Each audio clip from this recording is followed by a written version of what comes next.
Welcome to Mechanic. Today we have a 2011 BMW X3 and I can show you where your antifreeze reservoir is or the fill point for engine coolant on your vehicle. So we are still located on the left side of the vehicle, your driver's side, and this is the reservoir for your antifreeze or engine coolant. Now we can remove this cap to be able to add coolant.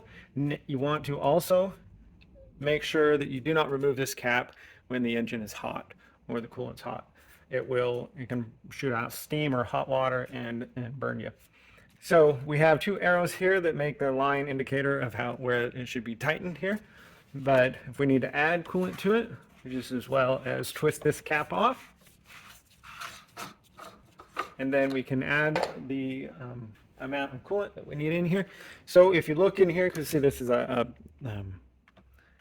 reservoir or the bottle that holds the fluid, and it's not see-through. What you do is you look down in there,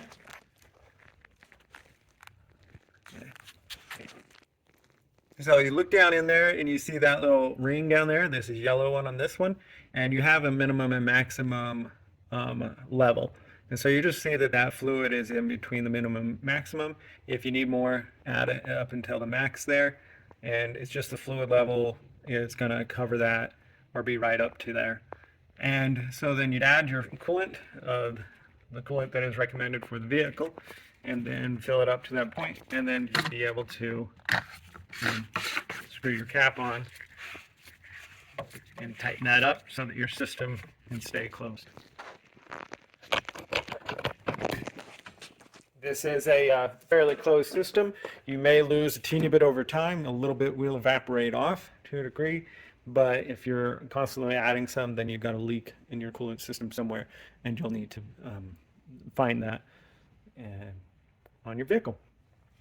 So that's where you would add your antifreeze or engine coolant on your BMW X3 of 2011. Thanks for watching Mechanic, where you can be